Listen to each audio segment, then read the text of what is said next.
नमस्कार बंधुगण आज आम गोटे इंपोर्टाट टॉपिक पर कथा हवा। तो कौन है ना इंडिया ऑफिशियली E85 को रोल आउट करछि।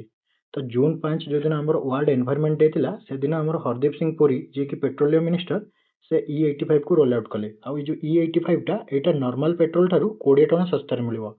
आउ E85 रे कौन रोजी ना 15% पेट्रोल आउ 85% इथानॉल रोजी। आउ एटा को स्पेशली फ्लेक्स फ्यूल व्हीकल पे ही डिजाइन करा जायछि। तो एटा को लेकिन कौन कौन चैलेंजेस रही आउटा समस्त व्यवहार करेंगे कि नहीं आसतु डिटेल बुझा। तो प्रथम आसतु बुझा एक्जाक्टली कौन है। तो आपण मैंने देखिए देखते इंडिया कौन कर ऑफिशियली E85 को लॉन्च कर। तो आम जो पेट्रोलियम मिनिस्टर हरदीप सिंह पुरी से वर्ल्ड एनवायरनमेंट डे दिन दिल्ली रो एटा को लॉन्च कले। आउ स्पेशली बर्तमान यहाँ मात्र 48टा पेट्रोल पंप रे अवेलेबल अच्छी जो थे कि स्पेशल E85 रो ब्रांडिंग कराई सो दैट कस्टमर मैंने कन्फ्यूजन हेबेनी E85 और नॉर्मल पेट्रोल को लेकिन। प्रथम यहाँ जोटा पुसा रोड न्यू दिल्ली अच्छी से यार शुभारंभ होता। तो ये गोटे सेपरेट डेडिकेटेड ब्रांडिंग कराई इंडिया बर्तमान E85 को लेकिन आगू बढ़ुची। तो बर्तमान आसन जाना एक्जाक्टली E85 टा कौन। तो जदि आप बुझे E85 रे 85% इथानॉल रहा और 15% पेट्रोल रहा। जमी आगुरी E10 कौन रोला ना 10% इथानॉल और 90% पेट्रोल। सेहीपरि E20 रे 20% इथानॉल और 80% पेट्रोल। किंतु E85 रे एटा रिवर्स हो गला। एथिरे कौन रहा ना 15% पेट्रोल और 85% इथानॉल। आउ इंडिया टार्गेट अच्छी आगु E100 आणिबो जोटा कि कंप्लीटली इथानॉल बेस्ड। तो एथिरे E स्टैंड फॉर इथानॉल आउ रिमेनिंग जोटा रोची सेटा पेट्रोल रोची। तो करेंटली इंडिया रो प्राय सबु पेट्रोल पंप रे E20 पेट्रोल सप्लाई होची। आ वर्तमान इंडिया गोटे E85 को जंप करची। आ इंडिया रो नेक्स्ट टार्गेट होची कंप्लीट E100 इथानॉल को रोल आउट करिवो। तो वर्तमान आसु जानिबा एटा कोन पई गोटे हिस्टोरिक डेवलपमेंट कहउची। कारण इंडिया वर्तमान प्राइमरली 85% क्रूड ऑयल बाहर इंपोर्ट करची जोटा मिडिल ईस्ट यूएसए एवं रशिया रु। तो एथिपाई इंडिया को बहुत सारा चैलेंजेस को फेस करिया पड़ची।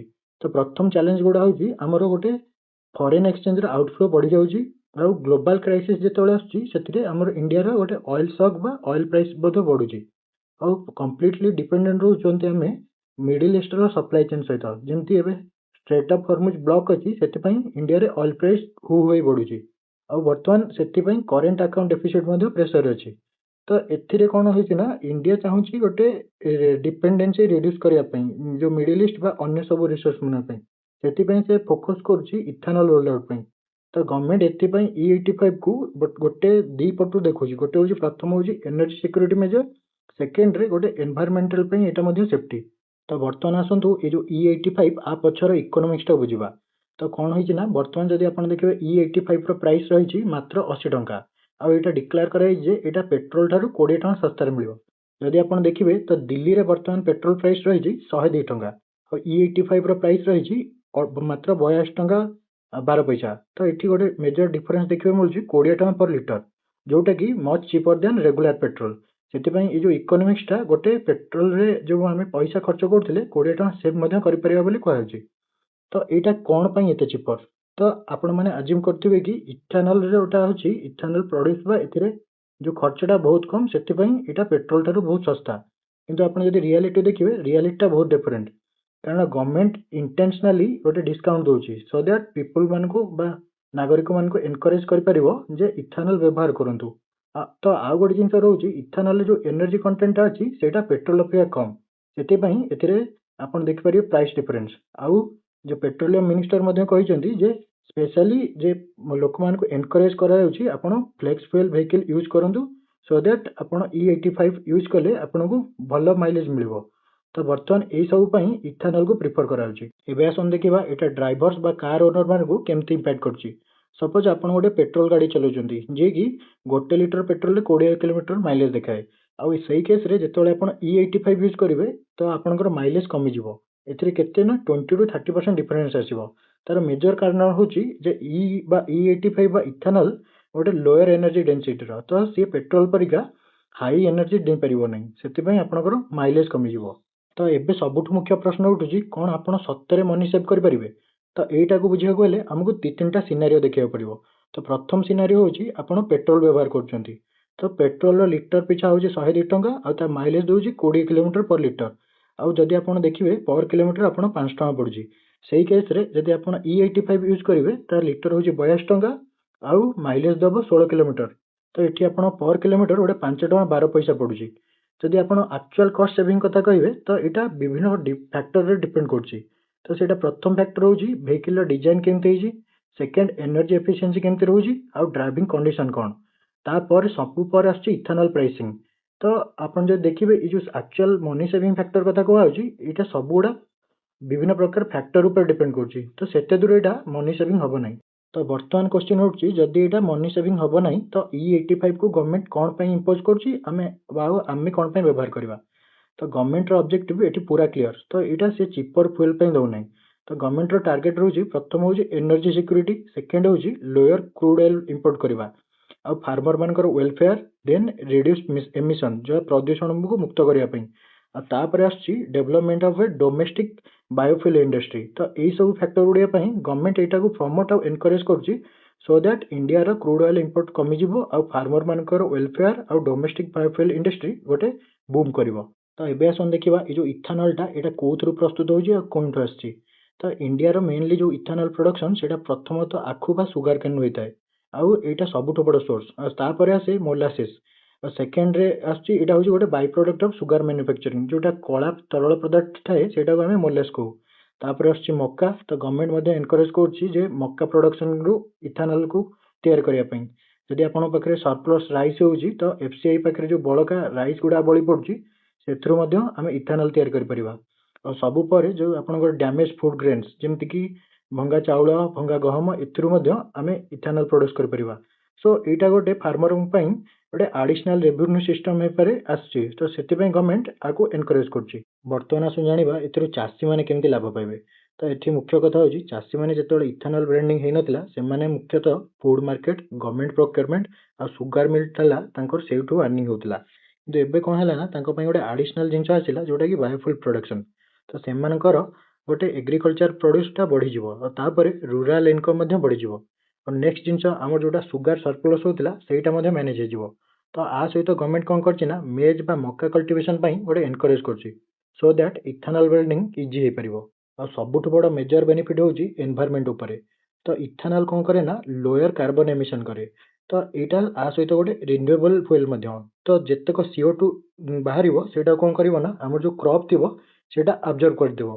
तो जो नेट एमिशन टा होतिला सेटा बहुत कमी जिवो, जोटा फॉसिल फ्यूल ठारू बहुत कमी जिवो। तो पर्टिकुलरली इंडिया ए क्षेत्र रे जो पेरिस एग्रीमेंट रे जो हेतिला क्लाइमेट कमिटमेंट पई, तो इंडिया एटा को फुलफिल करिया पई E85 को रोल आउट करछि। तो वर्तमान सबठार बड़ जिंस आछि जे ए जो E85 टा एटा सब वेहिकल रे चलिबोनी बा सब गाड़ी रे चलिबोनी। कहीं ना तार बिगेस्ट लिमिटेशन होछि एटा केवल FF20 बा फ्लेक्स फ्यूल वेहिकल रे चलिबो। तो फ्लेक्स फ्यूल वेहिकल कोन ना एटा होछि गोटे फ्लेक्स फ्यूल वेहिकल जोटा कि एमिति डिजाइन हेछि जोटा कि पेट्रोल रे चली परिबो, E20 रे चली परिबो, E50 रे चली परिबो, E80 रे चली परिबो आ E100 रे चली परिबो। तो एथिपई एटार गोटे लिमिटेशन रहि जाउछि जो E85 टा ओनली केवल किछिटा गाड़ी रे चली परिबो। सेतिपई आपनको पुराना गाड़ी बा पुराना कार रे एटा को जमा भी व्यवहार करंतु नै। तो वर्तमान आसन जानिबा एटा को हमें ऑर्डिनरी कार बा ऑर्डिनरी बाइक रे कोन पई यूज करि पर नै। कारण इथानल एमिति गोटे जिंस से पेट्रोल ठारू डिफरेंट बिहेव करे। सी कोन करे ना मॉइस्चर को अब्जॉर्ब करनी आउ करोड करे सर्टन मेटल उपरे, आ आपनकर गाड़ी जो रबर कंपोनेंट सेटा को मध्ये क्षति कर दिए। तो सेतिपई FFB वेहिकल जोटा फ्लेक्स फ्यूल वेहिकल सेथिरे कोन हुए ना सेटा स्पेशल फ्यूल लाइन्स थाए जोटा एथेनॉल रेसिस्टेंट मटेरियल थाए, आ मॉडिफाइड फ्यूल पंप्स थाए, आ स्पेशल इंजन कैलिब्रेशन मध्ये थाए, आ डेडिकेटेड ECU सॉफ्टवेयर। सो एतिपई आमे कोन करिबा ना एटा केवल फ्लेक्स फ्यूल वेहिकल ले व्यवहार करिबा। आ एटा जदि आमे ऑर्डिनरी कार रे व्यवहार करिबा तो आम गाड़ीटा शीघ्र खराब हो। तो बर्तमान आसन देखा ये जो E85 टा इंडिया रे रोल आउट तो होगा। तो इंडियन मार्केट्स रे यार चैलेंजेस कौन। तो प्रथम चैलेंज हूँ यार लिमिटेड अवेलेबिलिटी, मात्र 48टा स्टेशन रे एटा अवेलेबल अच्छी। और सेकेंड जिनस हूँ जो FFB बा फ्लेक्स फ्यूल वेहिकल यार दाम बहुत अधिक जोटा कि साधारण लोक अफोर्ड करें ना। तृतीय मटेरियल कंपैटिबिलिटी, कारण इथानल बहुत सारा स्पेयर पार्ट्स को डैमेज कर दिए जोटार मेंटेनेंस बहुत अधिक। और चतुर्थ क्वालिटी कंट्रोल, जदि आप भल क्वालिटी इथानल प्रोड्यूस करें ना ताहले एटा सक्सेसफुल हेब नहीं।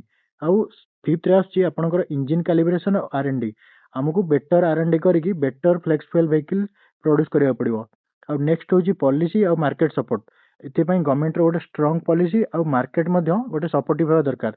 सो दैट E85 इंडिया रे सक्सेसफुल हो पारिबो। तो बर्तमान आसन जानिबा को इंडियन गाड़ी रे आमे E85 को व्यवहार करि परिबा।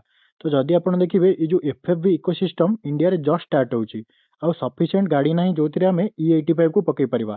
तो किछिटा लिमिटेड कंपनी जेमति कि हीरो मोटोकॉर्प से माने कोन करछन ना गोटे FFV मोटरसाइकल डिजाइन करछन्ती जोथिरे आमे E85 को पकै परिबा। तापरे सेमति मारुति सुजुकी गोटे वागनर रो FFV मॉडल काढिची जोथिरे आपण E85 को व्यवहार करि परिबे।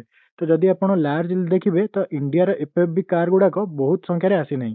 तो फ्यूचर जेमति टोयोटा आ विभिन्न कंपनी माने आनिबाकू टार्गेट रखिसंती। तो से सब आसिला परे E85 सक्सेसफुल हबो कि नै आमे सेबे ही कहि परिबा। आ जेतेबेले इथानॉल रो कथा उठिबो तो प्रथमे ब्राजिल आसीबो काहेकि ना ब्राजिल रो डिकेड्स ऑफ एक्सपीरियंस अछि इथानॉल रोल आउट को नेकी। आ ब्राजिल ही प्रथम कंट्री जे कि इथानॉल को रोल आउट करथिला कारण ब्राजिल रो डिकेड्स ऑफ एक्सपीरियंस अछि इथानॉल को नेकी। आ से माने 1970s रु इथानॉल को रोल आउट करचंती। आ यार मुख्य कारण होची ब्राजिल रे बहुत परिमाण रे सुगर केन बा आखु चाष हुए जोथिरु से मोलासेस प्रिपेयर करिकी इथानॉल प्रोडक्शन करंती। आ सेकंड जिंस होची ब्राजिल रे बहु संख्या रे एफएफबी बा फ्लेक्स फ्यूल व्हीकल अछि सो दैट तांको मार्केट को एटा सपोर्ट करची। आ तापरे से मानकर वाइड स्प्रेड इथानॉल स्टेशन जेमति कि तांकर मुख्यतः सबु पेट्रोल पंप रे इथानॉल रोल आउट हो जाइछि। तो सेति पई एटा ब्राजिल रे सक्सेसफुल अछि। तो वर्तमान देखिया बाकी रहिला एटा इंडिया रे केते दूर सक्सेसफुल होई परिबो।